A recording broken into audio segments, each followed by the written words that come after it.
오늘 하나님 말씀은 에스라 6장 1절에서 12절까지입니다.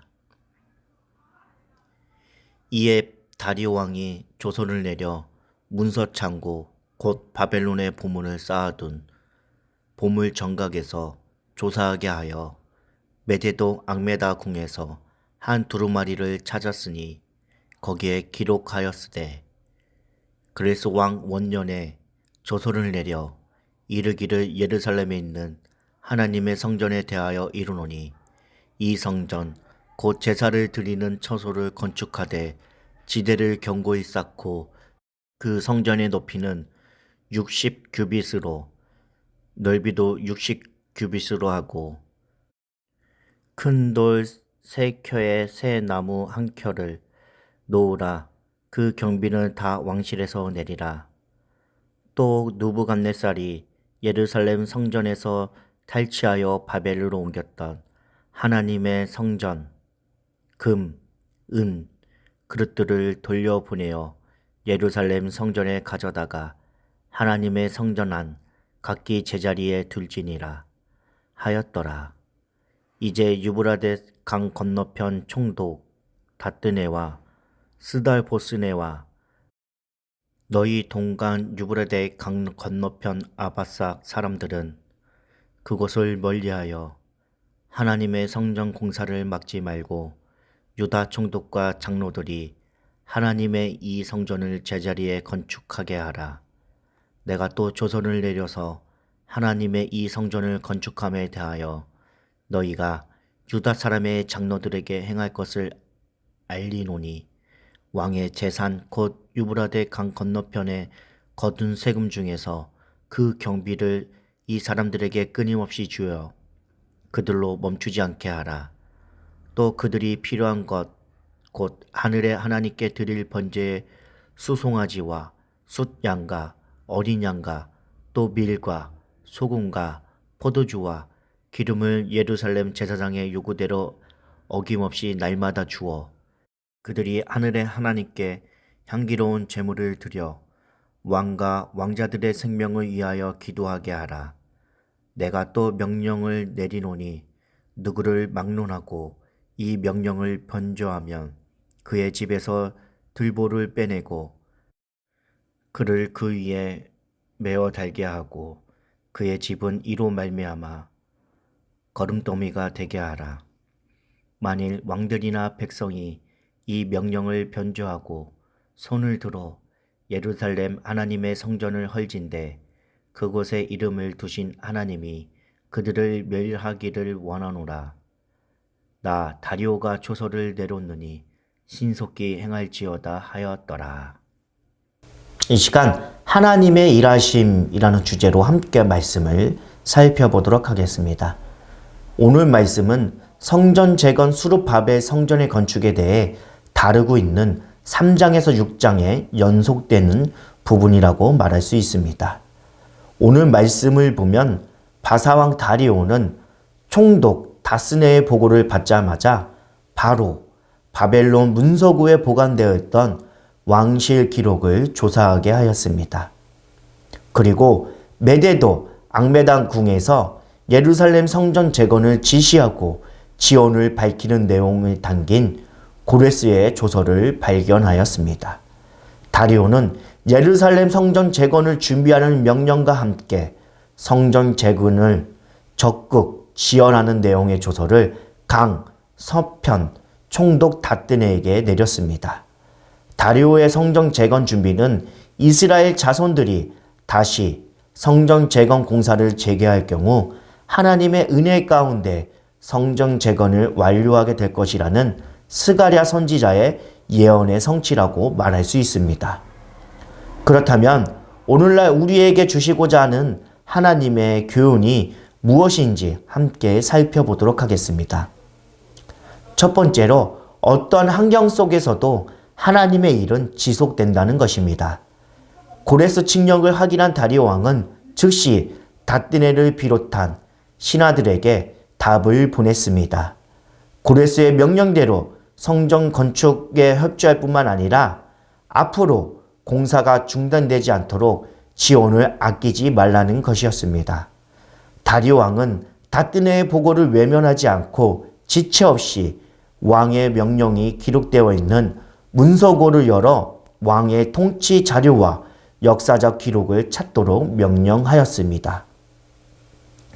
당시 고대 근대 지방에서 지나간 통치자의 역사적 자료를 찾아보는 일은 매우 드문 일이었습니다. 그것은 일반적으로 중대한 국가적인 사안을 결정하거나 중대한 과거의 행적에 대한 가오를 묻기 위해서만 가능했던 일이었습니다. 그렇다면 이렇게 주목받지 못한 변방의 성전 건축을 위해 제국의 왕과 신하들이 총동원되어 이렇게 열심을 낼 수 있었을까요?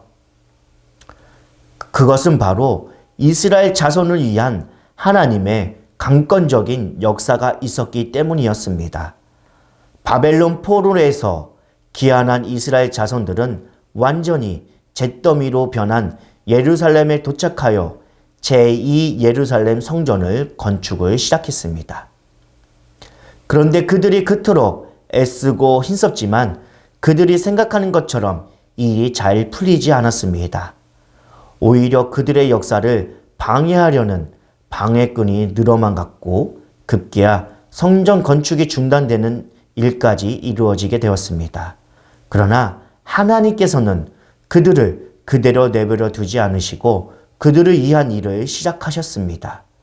바로 다뜨네의 보고를 시작으로 세계의 중심이었던 페르시아 제국의 왕과 신하들을 들어 성전 건축을 위한 물품을 공급하시고 절대 권력으로 그들을 보호하시고 그들로 하여금 성전을 무사히 완성하게 했습니다.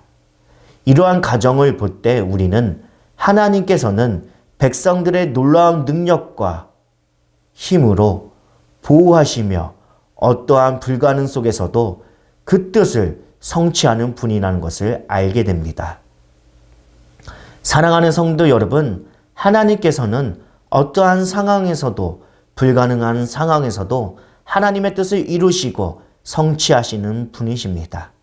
창세기 22장 말씀을 보면 하나님께서는 아브라함과 언약을 맺으시고 그의 자손이 하늘의 별처럼 바다의 모래알처럼 많아질 거라고 약속하셨습니다. 그러나 그 약속은 오랜 시간이 지남으로 잊혀진 것처럼 보였습니다. 그러나 마침내 큰 민족을 이루게 해 주셨습니다. 하나님께서는 우리에게 주신 약속을 반드시 이루어 주시는 분이십니다. 우리의 인생 가운데, 우리의 삶 가운데 침묵하시거나 우리를 방치하시며 외면하시는 분이 아니십니다. 어떠한 상황 가운데서도 반드시 그 약속을 성취하시는 분이 바로 하나님이십니다. 하나님의 뜻을 이루고자 하는 우리에게 오히려 더 큰 시련과 고난이 찾아올지라도 모든 일을 중단해야 할 순간이 온다 할지라도 우리 안에 계신 그 하나님을 온전히 의지하고 반드시 이뤄주실 하나님의 약속을 확신하며 나아가는 저와 여러분들 되기를 간절히 소망합니다. 두 번째로 하나님의 일하심을 보려면 하나님 말씀에 순종해야 합니다. 다리오 왕은 성전 재건 개혁을 돕고자 하는 의지를 강력하게 표명했습니다. 하나님의 성전 공사를 절대로 막지 말라는 것과 성전이 제자리에 건축되도록 재정을 아낌없이 지원하도록 명령을 내렸습니다. 이처럼 성전 건축이 확실하게 보장되는 상황 가운데 이스라엘 백성들에게 요구되는 것이 무엇일까요? 바로 적극적으로 건축 공사에 참여하는 것입니다. 그들에게는 왕으로부터 오는 지원과 함께 성전 건축에 필요한 물질을 내는 일에 협력하는 것과 자신들의 노동력을 동원하는 헌신이 요구되었습니다. 이스라엘 백성은 하나님이 자신들의 수고를 헛되이 하지 않으시고 공사를 완성하실 것을 알았기에 아낌없이 헌신할 수 있었습니다. 그들은 하나님이 자신들의 수고를 사용하셔서 그분의 뜻을 이뤄주실 뿐만 아니라 그 수고에 합당한 상을 주실 것을 믿었습니다. 사랑하는 성도 여러분, 우리의 삶도 마찬가지입니다. 우리의 삶이 든든하고 견고히 세워가기 위해 필요한 것은 하나님 말씀을 따라 살아가서 간증이 되는 삶을 살아가는 것입니다. 예수님도 제자들에게 산산수훈을 가르침을 주신 후에 무엇보다 말씀 안에서 행하는 삶이 비가 내리고 창수가 나고 바람이 불어 집이 무너지지 않고 견고히 설 수 있는 방법이라고 말씀하셨습니다. 오늘 우리의 삶도 주님의 뜻을 따라 행함으로 우리의 삶이 견고히 세워가는 저와 여러분들이 되기를 간절히 기원합니다. 오늘 나를 새롭게 할 도전은 오늘 하루 기도 일기를 쓰고 잠들기 전에 다시 읽어보고 이루어진 것에 감사하기입니다.